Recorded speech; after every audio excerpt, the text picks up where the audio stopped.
नमस्कार प्यारे विद्यार्थियों, आप सभी का हार्दिक अभिनंदन है मेरे YouTube चैनल पर।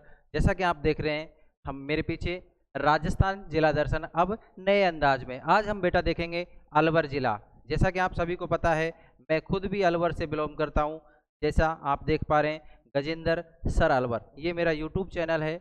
और ये वीडियो आपको हमारे जो संस्था है, एक संस्था न्यू आदर्श इंस्टीट्यूट, उस पर भी आपको मिलेगी। तो आप देखें बेटा, जो आज हम हैं वो अलवर जिला दर्शन को लेकर के आया हूँ। और जिला दर्शन में आप देखेंगे तो आज हम जिला पढ़ेंगे वो अलवर जिला होगा। और अलवर जिले में आप इसकी राजनीतिक व्यवस्था, आर्थिक व्यवस्था, सामाजिक व्यवस्था, इसका कल्चर, सब कुछ XYZ यानी कि 0 से 100% अलवर जिले को कंप्लीट करेंगे इस वीडियो में। देखते हैं आगे बेटा। सबसे पहले अगर मैं बात करूं आपके साथ में, तो अलवर का मैं सामान्य परिचय, अलवर का सामान्य यानी कि बेसिक जो आप अलवर है उसका अलवर की थीम आपके दिमाग में बनाना चाहूँगा। तो इसका प्राचीन जो नाम है, आप प्राचीन नामों में देखोगे क्या बोलते हैं इसको, आल्पस के नाम से जाना जाता है, साल्व के नाम से जाना जाता है, आलोर के नाम से इसको जाना जाता है, कुलुक और कुरु के नाम से भी अलवर को जाना जाता है। राजस्थान में अलवर को उपनाम से किस नाम से जाना जाता है, तो राजस्थान में इसको अलवर को सिंह द्वार के नाम से भी जाना जाता है। राजस्थान का स्काउटलैंड भी अलवर को कहा जाता है, और राजस्थान का पूर्वी कश्मीर भी अलवर को कहा जाता है। ये इसके क्या है, उपनाम है। बेटा आगे बात करते हैं कि इसका संस्थापक कौन है। राव प्रताप सिंह, आपको पता होगा राव प्रताप सिंह क्या है इसका, प्रताप सिंह, राव प्रताप सिंह है जो इसका क्या है बेटा, संस्थापक है। किसका, अलवर का संस्थापक किसको कहा जाता है, राव प्रताप सिंह को। आगे बात करते हैं RTO जिला कोड क्या है इसका, RJ02। आप बात करते हैं बेटा आगे इसका शुभंकर क्या है, शुभंकर। शुभंकर अगर हमें देखेंगे शुभंकर, तो इसको सांभर को इसका क्या कहा जाता है, शुभंकर कहा जाता है। जो अलवर है उस अलवर का शुभंकर किसको कहा जाता है, सांभर को। इसमें तहसीलें कितनी हैं, 12 जो तहसील हैं वो अलवर में आती हैं। कौन कौन सी हैं देखेंगे। पहली है अलवर, फिर गोविंदगढ़, फिर रैणी, फिर लक्ष्मणगढ़, नौगावा, मालाखेड़ा। जहाँ से मैं खुद बिलोंग करता हूँ, मैं मालाखेड़ा तहसील का रहने वाला हूँ। तो हमारी जो अलवर है उस अलवर में एक तहसील पड़ती है मालाखेड़ा। अगली है राजगढ़, फिर है टैला, रामगढ़, थानागाजी, प्रतापगढ़ और कठुमर। इस प्रकार से कुल मिलाकर के कितनी तहसीलें, इसमें 12 तहसीलें अलवर जिले में आती हैं। आगे देखते हैं उपखंड कितने हैं बेटा। इसमें उपखंड है 9। पहला है अलवर, फिर गोविंदगढ़, फिर रैणी, लक्ष्मणगढ़, मालाखेड़ा, राजगढ़, रामगढ़, थानागाजी और कठुमर। कुल मिलाकर के जो 12 तहसील हैं और 9 उपखंड इसमें सम्मिलित किए गए हैं। जो इसके साथ में सीमावर्ती जिले हैं, तो अलवर के साथ में जो अपनी सीमा लगाते हैं, वो कौन कौन से जिले हैं। हाल ही में बना हुआ एक जिला है जो खैरतल तिजारा, जो अलवर से ही मिलकर के बना है। एक अगला है कोटपुतली बहरोड, जो बहरोड से हट करके बना है। फिर है जयपुर, फिर दौसा, फिर भरतपुर और एक डीग, जो भरतपुर से हट करके डीग बना है। तो कुल मिलाकर के जो टोटल जो जिले हैं जो सीमा बनाते हैं वो कितने हैं बेटा, 1 2 3 4 5 6। तो 6 जिले जो क्या है अलवर के साथ में क्या बनाते हैं, सीमा बनाते हैं। देखो अगली बात क्या कह रहा है, अलवर जिले के साथ में अंतर्राज्य सीमा बनाने वाला जो राज्य है वो कौन सा है, हरियाणा। हरियाणा क्या बनाता है, इसके साथ में अंतर्राज्य सीमा बनाता है। फिर है पुनर्गठन से निर्मित जिलों का गठन, तो यानी कि इससे कौन कौन से जो जिले हैं वो बने। तो पहला कौन सा है, खैरतल और कोटपुतली। ये दोनों जिले किससे निकल कर बने हैं, बहरोड और खैरतल तिजारा पुनर्गठित जिलों से गठन हुआ है इसका। आगे देखते हैं इसका भूगोल। सबसे अहम चीज है कि इसका जो भूगोल है वो क्या रहा है। देखें आप सभी, देखो बेटा सभी बच्चे देखेंगे आप, देखो जलवायु। यहाँ हम सबसे पहले आज देखते हैं जो अलवर है उस अलवर की जलवायु कैसी है।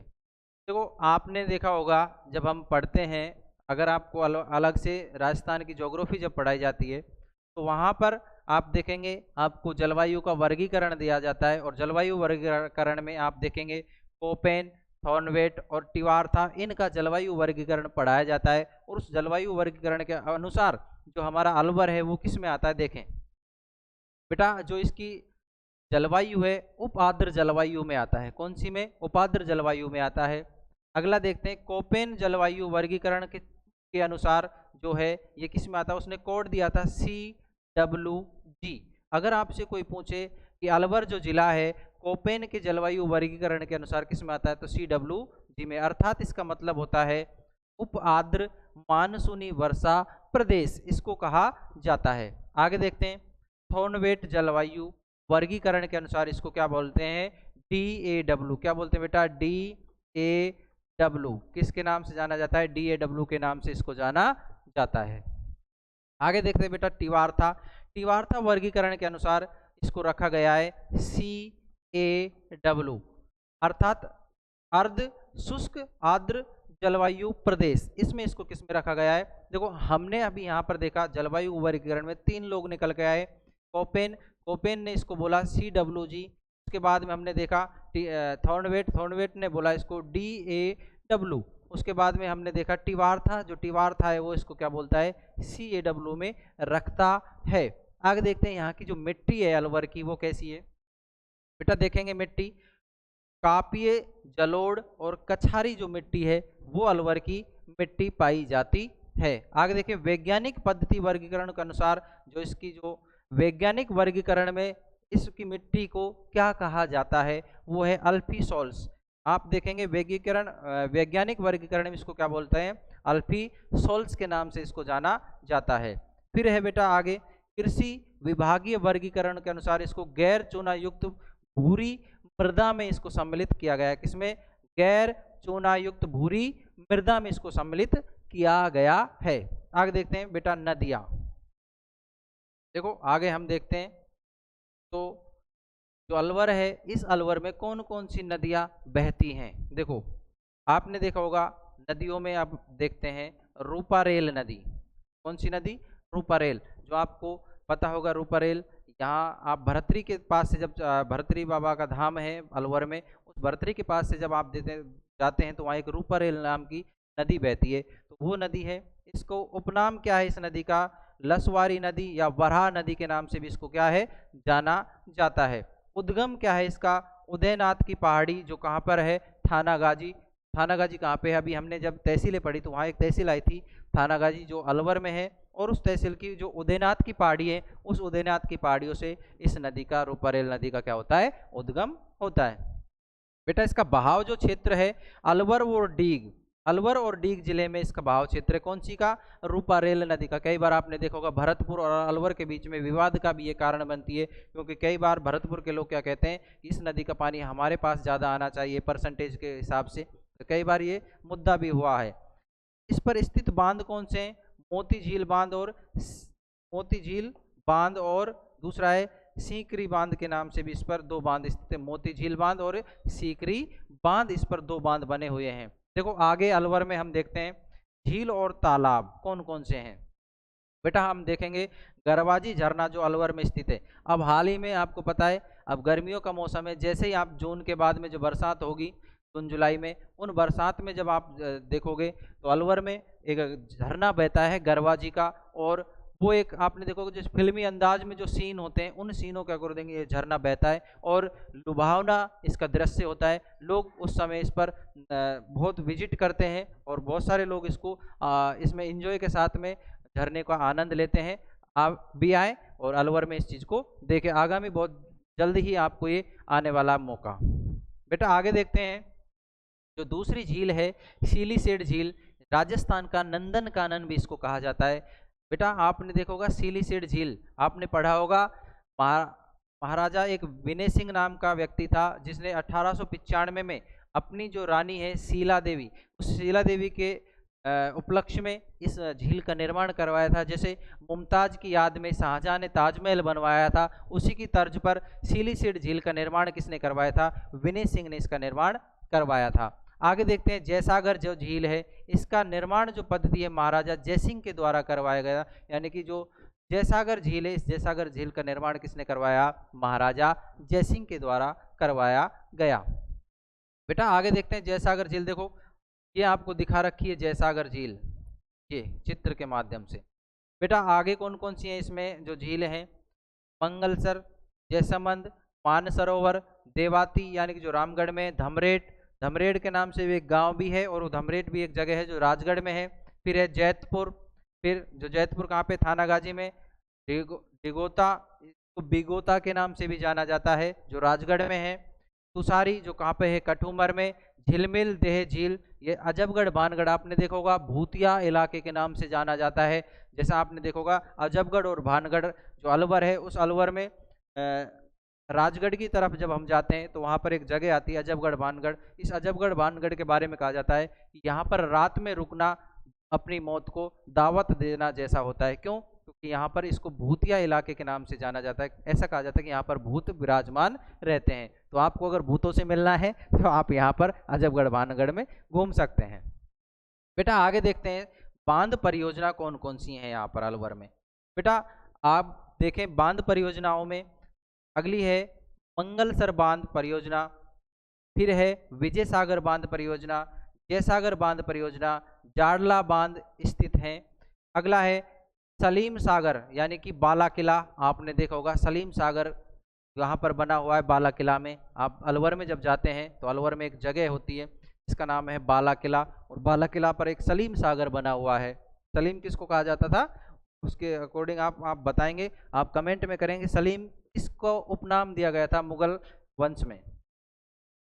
फिर है बाघोला बांध, कांकनवाड़ी का बांध, बावरिया का बांध, सोम सागर जो अजबगढ़ में है, इमली की बांध, थोसरी बांध, हस सरोवर बांध। ये काफ़ी सारे जो बांध हैं वो अलवर में स्थित हैं। तो मैं आपसे दो चीज़ पूछ रहा हूँ, कमेंट में आप बताएंगे कि कांकनवाड़ी का जो बांध है, इस कांकनवाड़ी के बांध के ऊपर क्या बात है, और इस कांकनवाड़ी का जो किला है, कांकनवाड़ी का किला भी है, उसके बारे में क्या विशेषताएं हैं, आप कमेंट करके बताएंगे। फिर बेटा इसमें पर्वत चोटियाँ कौन कौन सी है। एक पर्वत चोटी है भौराज का पठार, जिसकी जो आप लंबाई है वो है इसकी 792 मीटर। कितनी? 792 मीटर। किसमें? 792 मीटर भौराट के। फिर है बिलाली की कितनी है? 775 मीटर है। फिर सरिस्का की कितनी है? 667 मीटर है। फिर है अगला सिरावास, एक सिरावास जगह पड़ती है जिसकी 651 मीटर। कितनी? 651 मीटर। फिर अभी हमने जैसे अजबगढ़ भानगढ़ के बारे में बता रहे थे, तो यहाँ पर एक जगह है भानगढ़। इस भानगढ़ की जो चोटी है वो 649 मीटर यानी कि 1 कम 50, और बालागढ़ ये है 597। कितनी? 597 मीटर है। ये राजस्थान का जो अलवर जिला है उसमें कुछ चोटियाँ हैं। भोराज की 792 मीटर, बिलाला की 775 मीटर, फिर है सरिस्का 677 मीटर, फिर है सिरावास 651 मीटर, फिर है भानगढ़ जिसकी है 649 मीटर, और बालागढ़ जिसकी 597 मीटर। आगे बात करते हैं बेटा, आप देखेंगे आगे देखते हैं हम कि वन्य जीव जो है इसमें कौन कौन से वन्य जीव हैं। देखें आप सभी बच्चे देखेंगे वन्य जीव।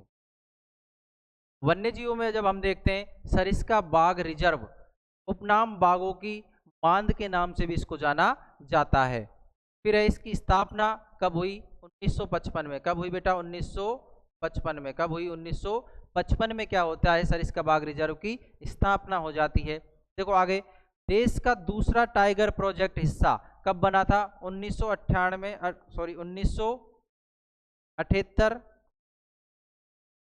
79 में इसकी क्या हो जाती है? प्रोजेक्ट का हिस्सा बन जाता है। किसका? देश का दूसरा टाइगर प्रोजेक्ट का हिस्सा बन जाता है। सरिस्का अभ्यारण्य राज्य का सबसे छोटा अभ्यारण्य भी है। राज्य का क्या है? सबसे छोटा अभ्यारण्य भी कहलाता है। तो 2012 में इसकी क्या होती है? 2012 में क्या होती है? इसकी स्थापना होती है। किसकी? सरिस्का अभ्यारण्य की। बेटा आगे देखते हैं, आखेट निषेध क्षेत्र है, राज्य सरकार द्वारा अपने स्तर पर घोषित किया जाता है इसको, तो इसको आखेट निषेध क्षेत्र भी घोषित किया गया है। जोहड़िया व बाड़ोदा आखेट निषेध क्षेत्र इसमें स्थित है। सर्वाधिक वन क्षेत्रफल में अलवर का द्वितीय स्थान है, यानी कि सर्वाधिक वन किसमें? क्षेत्रफल में। क्षेत्रफल में अलवर का क्या है? द्वितीय स्थान है। कौन सा है? द्वितीय स्थान, सर्वाधिक है। आगे देखते हैं उद्योग इसमें क्या है। उद्योग में अगर हम देखते हैं, सर्वाधिक मध्यम एवं बृहद औद्योगिक इकाइयां अलवर में स्थित हैं। अगला देख रहे हैं, सल्फ्यूरिक एसिड प्लांट अलवर में स्थित है। कागजी बर्तन माचिस उद्योग कहाँ पर है? अलवर में स्थित है। लीलैंड ट्रक कारखाना आपने देखा होगा अलवर में MIA एक जगह है, उस वहां पर एक लीलैंड ट्रक कारखाना भी स्थित है। सफेद स्फटिकीय संगमरमर स्लेटी पत्थर भी यहाँ पर निकलते हैं। आगे देखते हैं, राज्य का प्रथम सरसों की खल पर आधारित बिजली घर यहाँ पर स्थित है। फिर है बेटा अगला, खनिजों में हम देखते हैं सीसा, जस्ता, चांदी, सोना, तांबा, लोहा, इमारती पत्थर, चीनी मिट्टी के बर्तन यहाँ पर बहुत सारे मिलते हैं।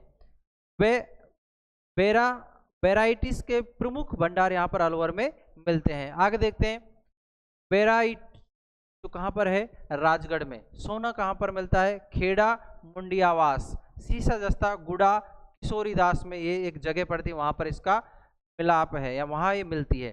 फिर है बेटा तांबा। तांबा सबसे ज्यादा कहाँ मिलता है, थानागाजी में, कुशलगढ़ में, कोदरीबा, भगत का बास, ये आपको माचाड़ी में पड़ता है और वहां पर ये तांबा मिलता है। बेटा आगे देखते हैं, कृषि।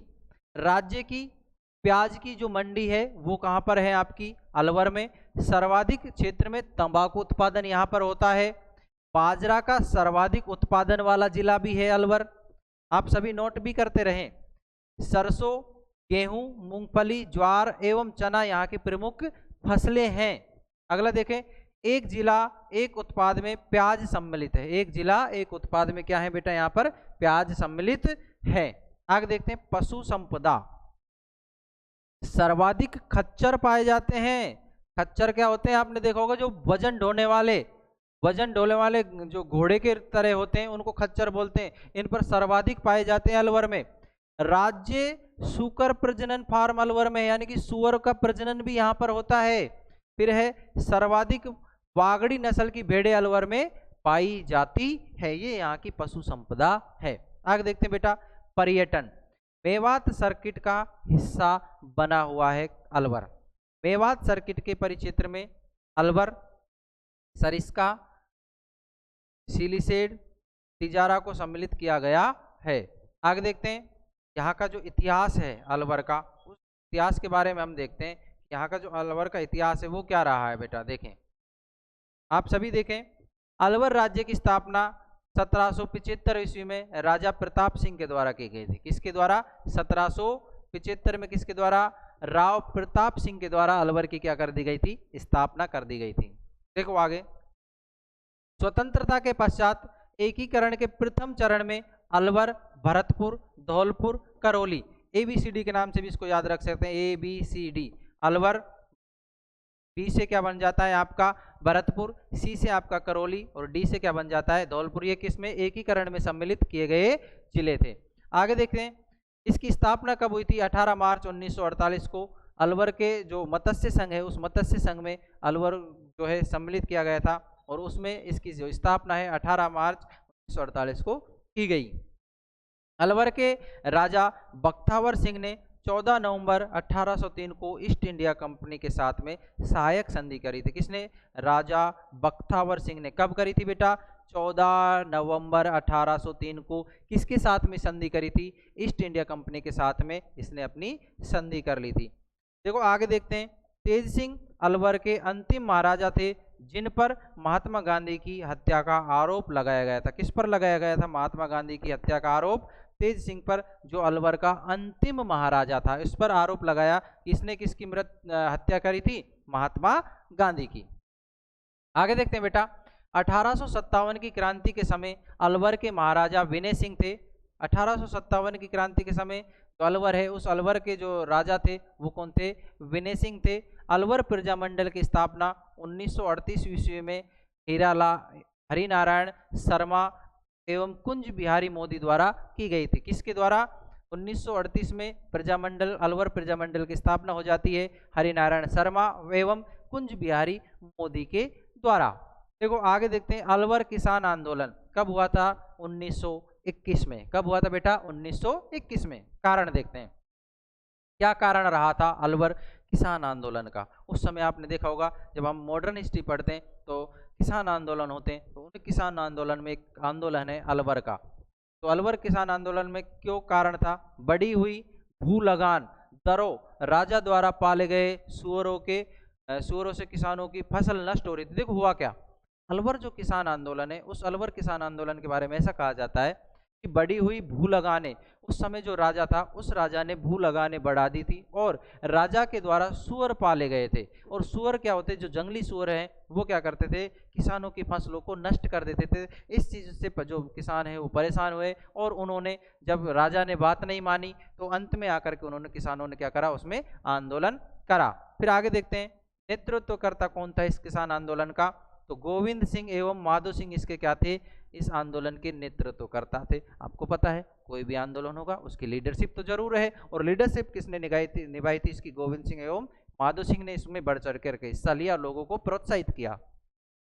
फिर है बेटा आगे मेव किसान आंदोलन, कौन सा, मेव किसान आंदोलन। बेटा मेव किसान आंदोलन कब हुआ था, 1930 से 34 तक चला था। 1930 से 1934 तक ये मेव किसान आंदोलन चला था। आगे देखते हैं कहाँ पर हुआ था, क्षेत्र कौन सा था, अलवर एवं भरतपुर क्षेत्र में ये आंदोलन शुरू हुआ था। इसकी जो देखो, अभी हमने जब अलवर किसान आंदोलन को पढ़ रहे थे, नेतृत्व गोविंद सिंह एवं माधो सिंह ने किया, तो यहाँ पर कौन है, देखो मोहम्मद हादी ने 1932 ईस्वी में अंजुमन खादिम उल इस्लाम नामक संस्था स्थापित कर मेव किसान आंदोलन को एक संगठित किया गया। देखो कैसे, मोहम्मद हादी ने 1932 में एक संस्था बनाई जिसका नाम था अंजुमन खादिम उल इस्लाम के नाम पर एक संस्था बनाई, और इस संस्था के द्वारा मेव किसान आंदोलन को संगठित किया गया। 1933 में अलवर महाराजा जयसिंह को यूरोप निष्कासित कर दिया और अंग्रेजों ने सेना में आंदोलन को बढ़ावा दबा दिया। यानी कि क्या करा, देखो 1933 में अलवर महाराजा जो जयसिंह है उसको यूरोप निष्कासित कर, अंग्रेजी सेना ने आंदोलन को क्या कर दिया, दबा दिया। यानी कि उन्होंने क्या करा, जयसिंह को क्या कर दिया, यूरोप निष्कासित कर दिया और इस आंदोलन को क्या कर दिया, दबा दिया। आगे देखते हैं, देखो राजस्थान में अलवर जो जिला है, इसकी कला संस्कृति को जो मैं लेकर के आऊँगा उसको आपको इसकी नेक्स्ट क्लास लेकर के आऊँगा अलवर की, तो उसमें आपको रखेंगे। तो आप सभी विद्यार्थी क्लास को प्यार दें, अच्छे से आप तैयारी करें, और अंत में यही कहना चाहूँगा, मुश्किलें चाहे हजार हो, मुश्किलें चाहे आपके पास में हजार हो, अगर इरादा आपका हो तो जीत और हार आपके हाथ में होती है। तो इरादा मजबूत रखें, जीत और हार आपके हाथ में होगी। तो उम्मीद करूँगा आप सभी विद्यार्थी अच्छे से तैयारी करेंगे और अपने आगामी सपनों को साकार करेंगे। धन्यवाद।